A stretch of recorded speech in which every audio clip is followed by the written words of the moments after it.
Se você, depois de assistir esse vídeo, continuar a fotografar dessa maneira, volta, melhor nascer de novo, volta que deu ruim.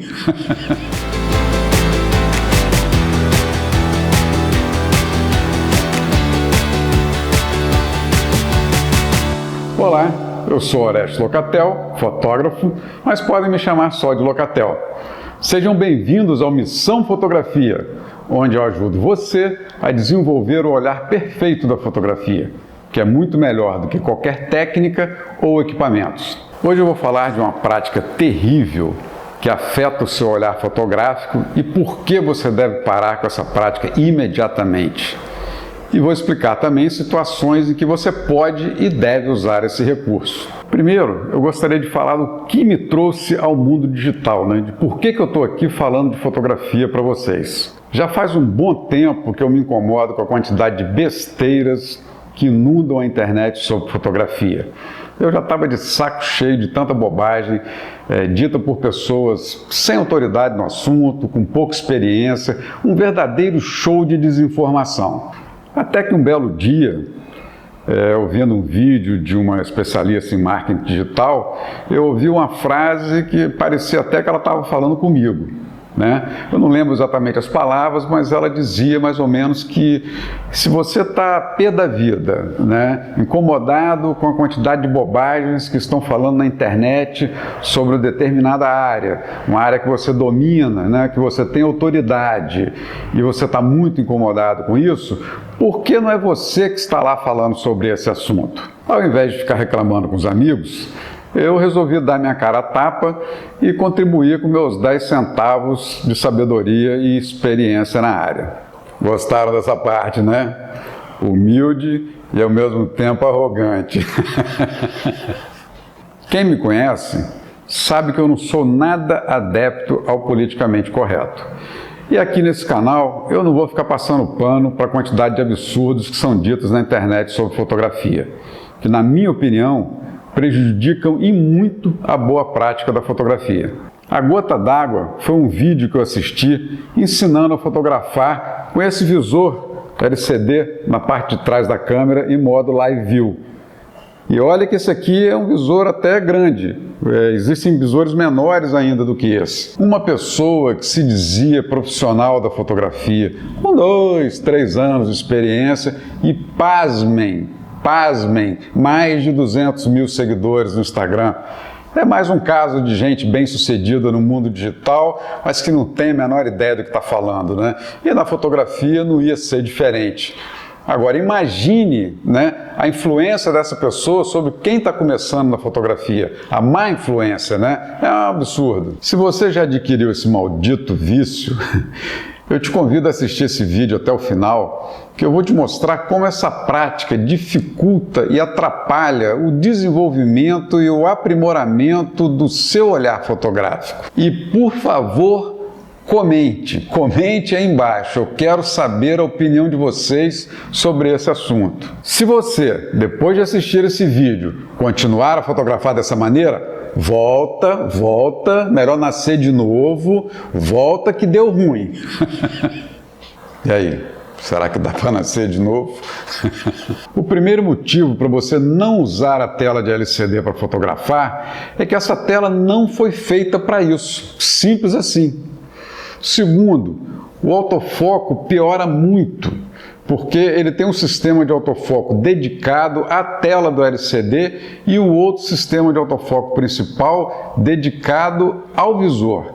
E a performance desse autofoco na tela de LCD é muito pior. O tempo de bateria também diminui muito, porque você está usando muito mais energia da câmera, e a vida útil do seu sensor, do seu sensor digital, também diminui bastante pelo uso prolongado. Outros aspectos negativos é, por exemplo, quando você tem que acompanhar objetos em movimento e você está com a câmera afastada do corpo e olhando nessa telinha de LCD. Isso não faz o menor sentido. Quando você traz a câmera junto ao corpo utilizando o visor óptico, você tem muito mais firmeza e estabilidade na hora de fotografar. Sem falar que essa posição é terrível, é a mesma posição do mecânico ou de quem lava a louça, isso cansa. Eu não entendo eu vejo pessoas fotografando eventos, palestras com teleobjetivas e segurando a câmera afastada do corpo. Não faz o menor sentido. Eu não consigo entender o motivo que as pessoas insistem em fotografar dessa forma. Se bem que lavar a louça, né? É um ato de meditação, tem tudo a ver com fotografia, né? Atenção plena. Mas o pior mesmo de tudo para mim é quando você fala de composição e enquadramento da imagem. Compor, enquadrar uma imagem usando uma tela de LCD que normalmente é pequena, às vezes umas maiores, outras menores, mas sempre pequenas em relação ao campo de visão proporcionado pelo visor óptico da câmera. Principalmente para quem está começando, usar o visor óptico da câmera faz você se concentrar muito mais no assunto, observar os detalhes, ficar muito mais imerso e atento na criação da imagem. A atenção plena pode ser exercida de maneira muito mais eficaz. Dependendo da câmera, esse campo de visão pode ser impactante e tem um bom motivo para isso. Quem nunca olhou através de um visor de uma câmera antiga de filme como essa F2AS ou uma Canon F1 como essa, não tem ideia do que é um visor de qualidade. É como uma tela de cinema. A grandiosidade da imagem é absurdamente superior a qualquer tela de LCD. Resumidamente, mas bem resumidamente mesmo, sem entrar em muitos detalhes, eu vou te contar a história por trás desses visores. E quem sabe não brota um sentimento pesado de culpa em vocês que teimam em não utilizar esse visor. No início, as câmeras fotográficas usavam um vidro despolido como visor. Você primeiro tinha que focar nesse vidro e depois colocava o filme, fazendo uma única exposição, uma única foto. Eram basicamente caixas de madeira com um fole no meio e uma lente na outra ponta. E o processo de focagem se dava entre a aproximação e o afastamento dessa lente. Funcionava como se fosse uma sanfona. É mais ou menos o mesmo princípio de focagem de uma lupa, que você afasta e aproxima até achar o ponto nítido. A imagem aparecia invertida e de cabeça para baixo. E o fotógrafo tinha que compor e enquadrar a imagem dessa forma. E todo esse processo tornava praticamente impossível fazer uma foto sem a utilização de um tripé. São câmeras denominadas de grande formato, pois produziam negativos gigantes, 20 por 25, 40 por 50 centímetros, e o tamanho das fotos ficava restrito ao tamanho do negativo, pois elas eram impressas por contato no papel fotográfico. Com a evolução das câmeras, dos filmes e o surgimento do ampliador, elas puderam diminuir de tamanho, assim como os filmes. E então passou a ser possível ampliar fotos a partir de negativos menores. Alguém teve a ideia de colocar um espelho refletindo a imagem no vidro despolido. E isso resolvia o problema da imagem de cabeça para baixo, mas ela continuava invertida. Então assim surgiram as primeiras câmeras reflex. Reflex porque ela refletia a imagem do espelho. Tudo isso para facilitar a prática da fotografia. Imagina carregar por aí aquelas máquinas de grande formato que eram verdadeiros trambolhos, né?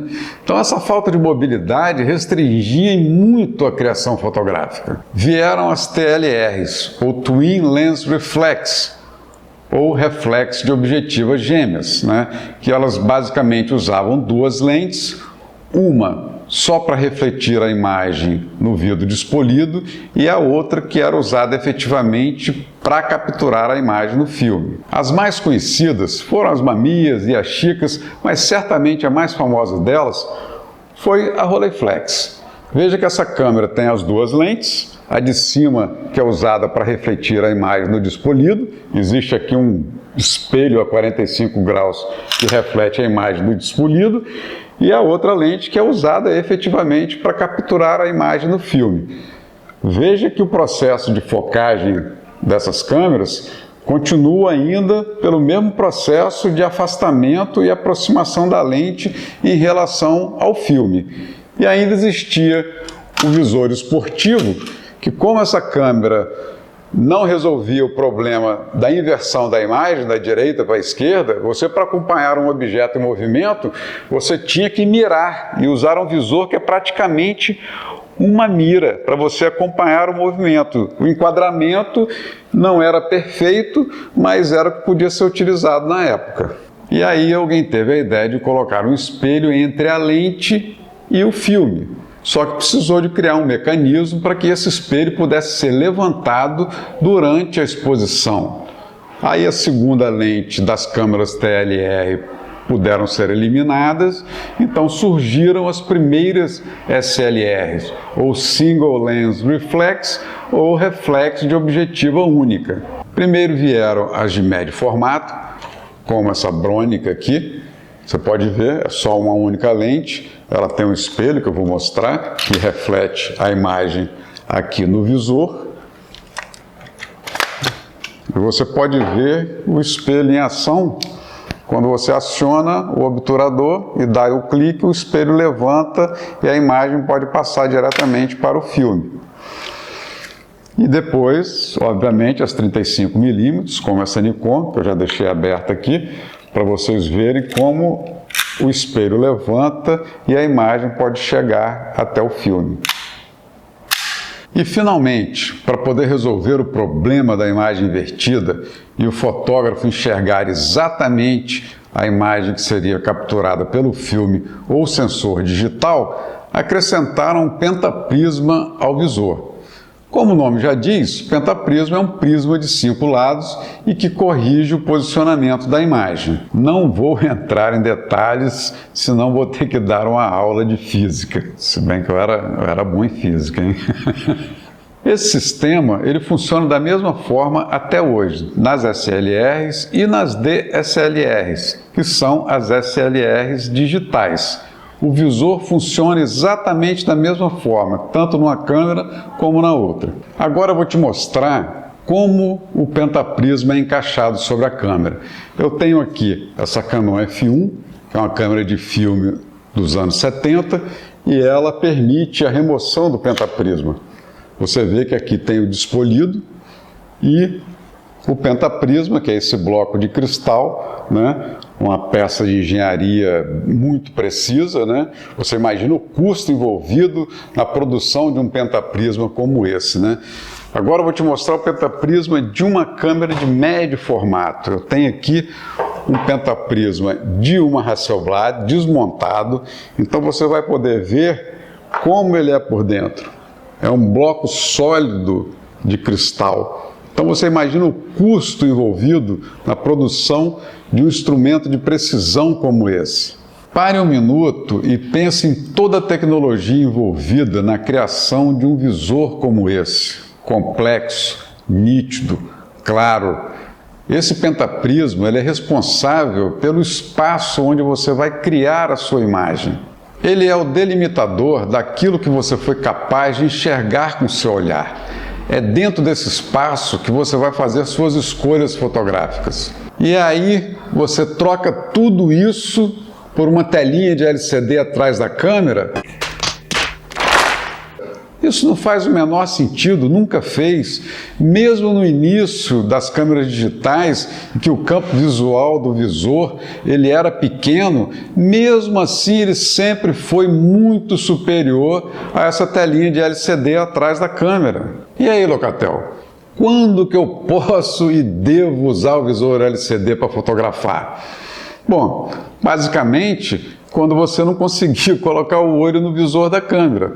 Se você vai fazer uma foto rente ao chão ou fazer uma foto do alto, você não tem onde subir, é muito válido usar o visor do LCD da sua câmera, principalmente se você tem uma câmera como essa aqui, que tem um visor escamoteável. Isso facilita muito a sua vida.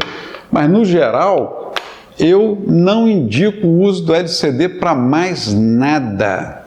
Repito e insisto, de modo geral, usar o visor de LCD para fotografar, para mim, não faz o menor sentido.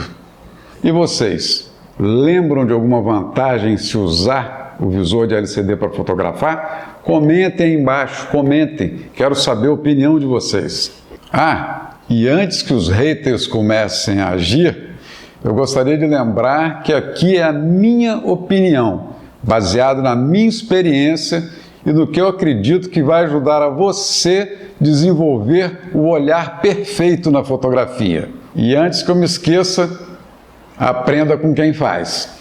Até a próxima!